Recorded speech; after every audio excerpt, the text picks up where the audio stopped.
Okay, so we're going to get started. Hey guys, welcome to the Journaling Basics webinar through the CSNN School.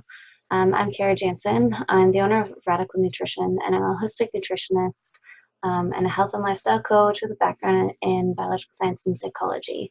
So essentially, I work with clients to cultivate a whole health transformation through radical lifestyle shifts. And I absolutely love working with everybody that I get the pleasure of working with. I gotta figure out how to get this off.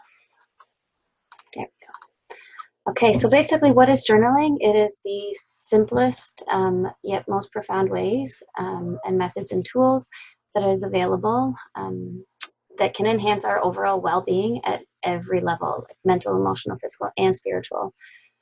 It doesn't matter if you are good at writing at all. You can just write. It is one of those tools that can be used ideally for self-growth, spiritual maturity, mental freedom and clarity, self-awareness, self-discovery, self-improvement, self-development, self-management, all those kinds of things. And it really, essentially, nothing matters about how you write as long as you do it. So what matters is, most importantly, is your attitude that you bring to writing and the intention you have as to why you're journaling in the first place or what you want to get out of it. And I know that it is not something that is natural to do, and it's something that can be scary to start as a regular routine habit.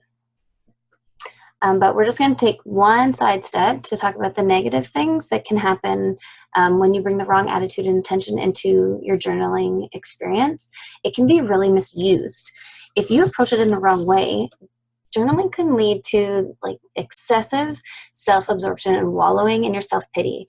If you use it as something to rant and rave and blame and justify something that's happened to you, you'll get stuck in the negative. And so it's really important to structure and solution orientate yourself as to why you're going to be journaling and how you're going to record your thoughts. Otherwise, you can do more harm than good for your outcome. Okay, so essentially you have to let go and just write without abandon. Just who cares? It's going to be a personal experience. It's going to be something that you don't share with other people. It's not a blog, so you can write whatever you want and have no fear. You have to make journaling a habit, and it requires you setting time out of your day to start that habit. And it's most effective if you do it consistently. It's an intuitive activity which requires you to tune into your feelings and just blurt out everything that comes to your mind out on paper. So the whole mental health aspect of journaling is basically you can unload all the piles of information and thought and feelings and stuff that is in your mind, and it opens up space for relaxation and repair. When you have so much stuff stuck in there, you have trouble thinking and processing and developing and seeing a different perspective. But when you are able to just let go and write things down, you can start seeing your feelings, your emotions, and your thoughts more logically, more rationally, and from a different perspective. You see them on paper and you might be like, oh, why am I actually feeling that way? You can start to delve into solution-based thinking. It helps to improve your cognitive functions. As you let go of the negative that's in your mind and the space, and you start clearing space for further growth, your cognitive functions start to improve. So there's a couple really cool researchers. We all know Brene Brown, so I didn't want to harp on everything that she's done, but there was another one, Robert Emmons. He is also a leading gratitude researcher, and he studied the link between gratitude and well-being, and all of his research confirms that gratitude is effective at increasing happiness and reducing depression. And one of the types of journaling methods that I'm going to talk about is a gratitude journal, and everybody should include some kind of gratitude practice in their daily habits just to reap these benefits. Another research that was done on Vietnam War veterans, they found that those individuals who had higher levels of gratitude in their life experienced lower rates of post-traumatic stress disorder. So we can see that those who have an appreciation for the things that they have in life and gratitude for every experience and circumstance have less traumatic experiences and reactions and responses to the things in their life that has happened.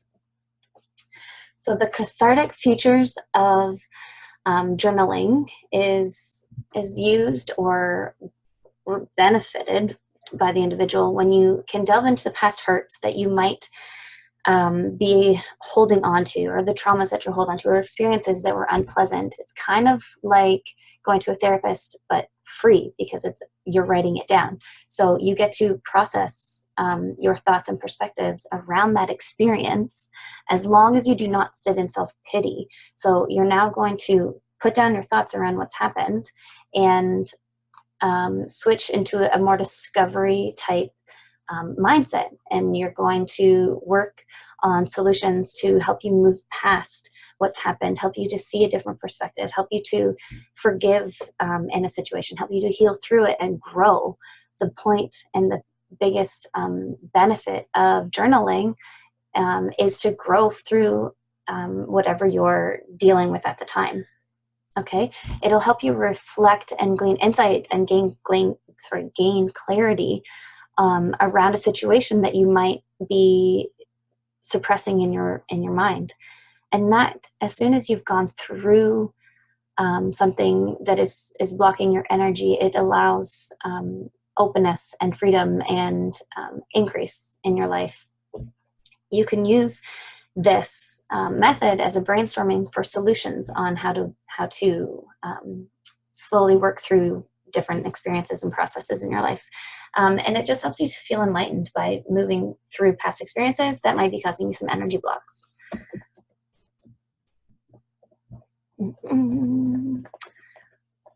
Okay. Trying to slide to the next one.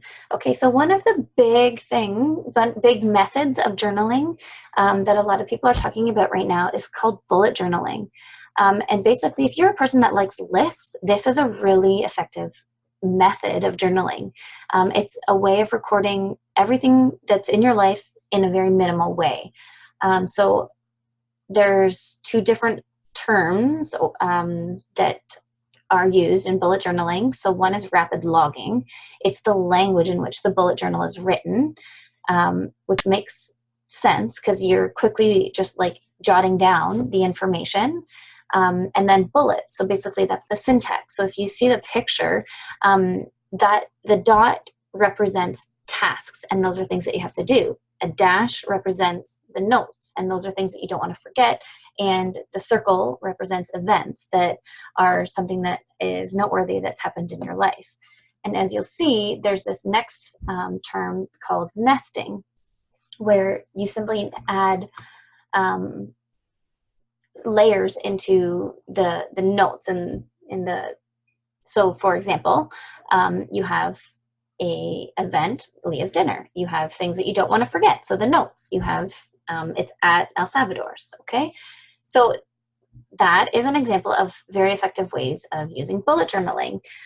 You can color code it. You can add different pictures. You can make it however you want. So one of the great benefits of journaling is that it's your own. So your own style. You don't have to follow somebody else's way of doing anything. You can do it however you want. Okay, so there is a pile of different types of journals that I'm going to quickly talk through just as examples of something that you could pull out and start if you wanted to start a journaling practice. So say you're an aspiring writer, or you like to make songs up, or you have a book that you're trying to develop, or blogs that you're trying to develop. This kind of journal is something that's going to contain all of your manuscripts and rough drafts. It's going to contain anything that you have experienced around like your writer's block. So one of the biggest things that individuals can use is a writing journal where they're experiencing a writer's block. They just start writing down all of the things that are coming to their mind, and eventually they'll have a creative prompt that helps them push past this writer's block, that now they can start the creative flow of what they want to get written down on paper. And this is true for any kind of writing or aspiring writer. Okay, you have dream journals, and exactly as it sounds, it's just a journal where you will go and write down whatever you have dreamt about. So a lot of times you wake up and you have like a glimpse of what you've dreamt about, and you just want to write it down because it's something cool or something like inspiring, or you wanted to see what it actually, if there's any meaning behind it. Having a dream journal is something that you can use if you take dream interpretation seriously. And you can just wake up, write it down quickly, and then have it as something that you can go look into throughout your day, or relate to back through your day and see if your dream had meaning for you. Food journal. And as a nutritionist, this is definitely something that we use just to track and record recipes. We can track and record what we've ate, how we feel. So somebody who is somebody who loves to cook or loves to just create food in the kitchen, this is a way of jotting down different ingredient blends that you might like, or dishes that you tried somewhere that you wanted to recreate on your own. It's also a really good way to help track if you're on any kind of transformational journey in your health and you want to see what foods work, what foods don't, how you feel, and just a way of making progress in your transformational journey. There's a traveling journal that you could use and create, which is just a way of writing down all of the ideas and places and restaurants and sites that you would like to see, kind of like a bucket list, but just like of traveling places that you would like to go. Any kind of apps or airlines or websites to get discounts. It might be a place to just kind of compile all of your information, so that when you go to plan your trip, you have one big tool, resource for collaborating all your information. An art journal is used for somebody who loves to sketch, or a book of thoughts of like places and experiences that you want to capture pictures or drawings of. If you like to go to travel to different museums or like history, you can collect all of these kinds of pieces of information into an art journal, just as a way of collecting thoughts. You can have a prayer journal. So this is a very personal and deep personal use that you write down your deepest desires and your prayers. And as like prayers are answered, you can cross them off so you can see the goodness of God in your life. And you can write down different encouragement so that you can look back and be encouraged by what's happened in your life. You can always write down like people or things that you wanted to pray for, so that it's like a reminder of the things that you are paying attention to in your life. So there's reading journals. So those people that love books, you can go and grab a journal, and this is something that you would have alongside as you're reading. You can write key passages or quotes or thoughts about a book, or say you're talking to somebody and they mention a book that they've read, you go write it down so you don't forget. I can't keep a whole lot of information in my head, so I love writing in journals, and things like this, like writing down different books that people recommend, is always throughout my books. I have it like squared, like circled on the word, this is a book I want to read in the future. So it's just a way of making sure that there's not so much stuffed into your brain so that you can't pull things out. It's now everything's on a piece of paper, or another method is online journaling, of course. Then we have a gardening journal. So somebody who wants to start a garden or start an herb garden, this is a way of collecting your information about the plants that you want, how the design of your garden that you want, how things grow, specifics about like this plant needs this much light, this plant needs this much water, or you prune it in this season, or it's ripe in this season, or what you could use it for. So there's all types of herbs and plants that you can use for additional purposes outside of culinary purposes. So it's just a way of like having all kinds of information about gardening tools, tricks, and information that you can just go and readily grab. There's things like project journals. Again, that same idea. It's also kind of like a Pinterest idea where you collect all of the DIY projects, what you used, what you want to use, different colors that you like or would like to use, different tricks and tips on how to effectively like grout a wall. This is a way of collecting all that kind of information, or dream boards. About what kinds of DIY projects you want to create in the future.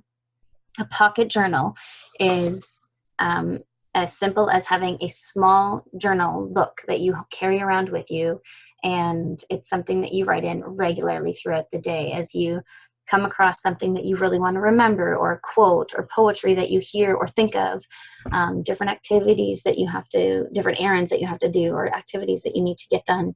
It's all something that you can write in a pocket journal.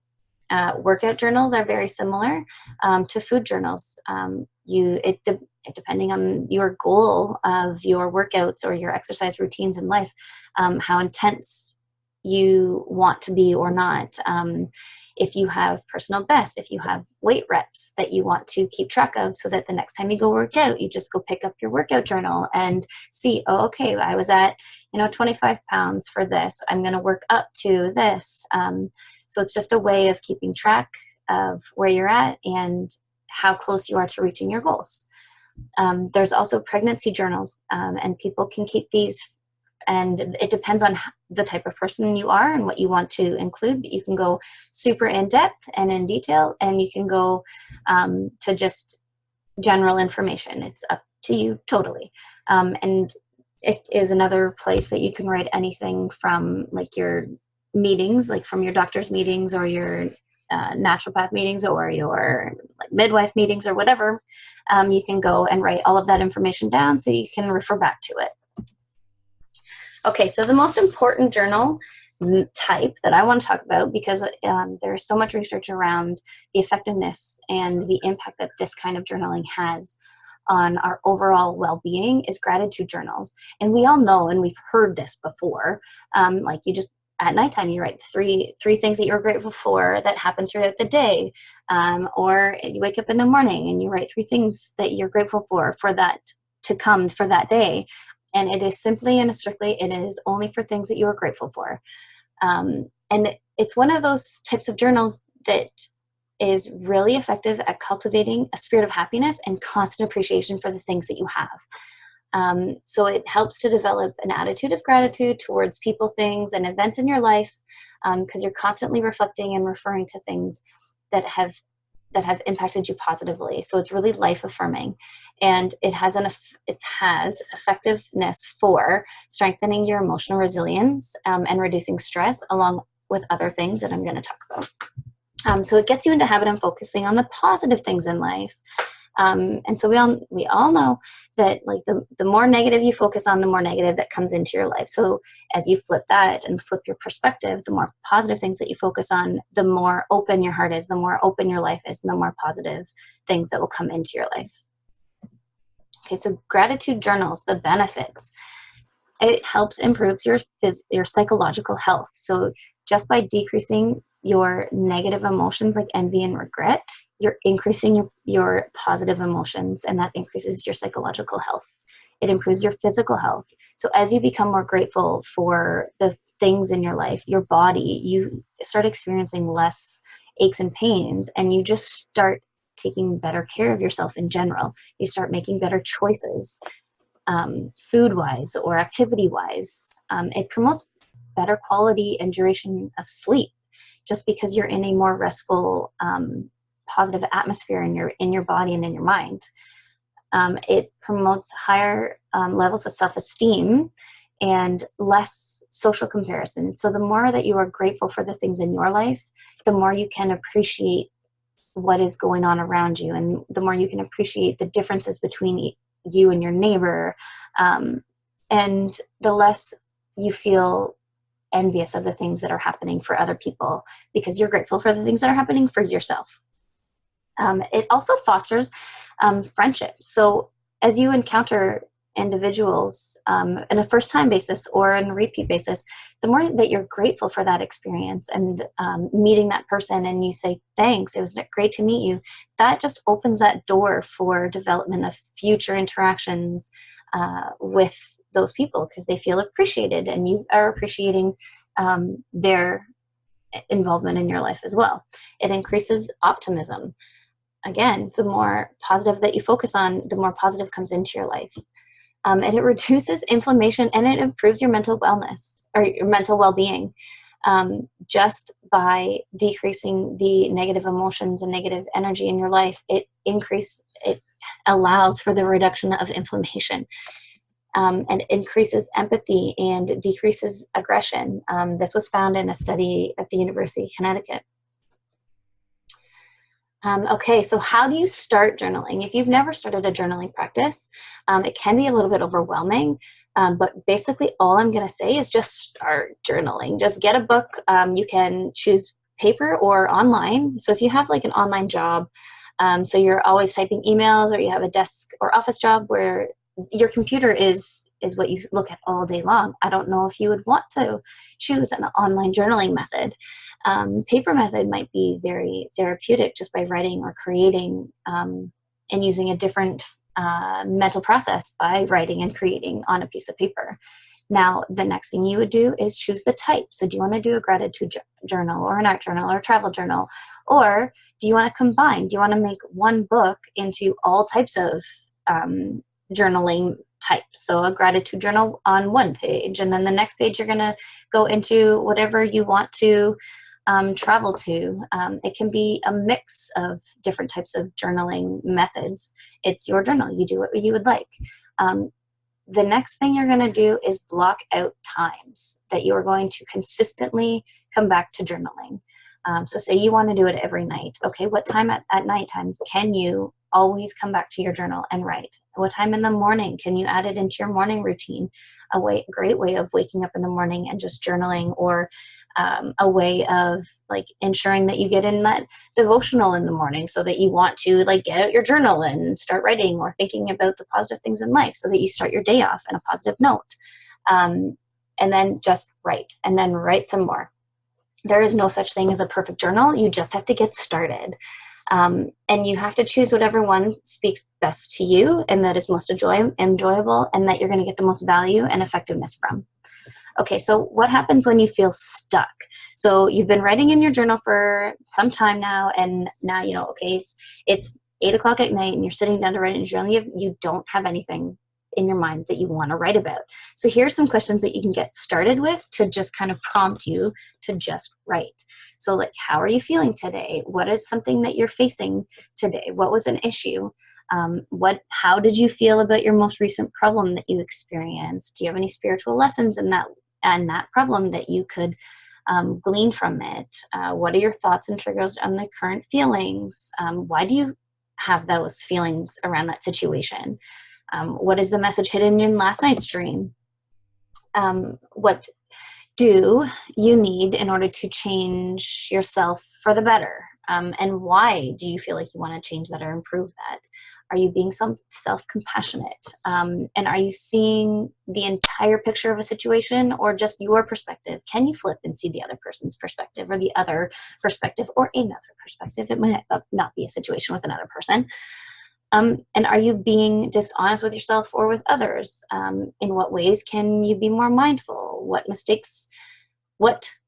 mistaken beliefs are you buying into? And what is your plan of action to achieve your goals? And what setbacks and obstacles are you facing? So anything that can get you started into writing into a self-reflective mode are going to be great ways to just start writing. And I believe that is it, because that's all you got to do, is just get started writing. If there's any questions, let me know in the chat box, or actually I guess I can open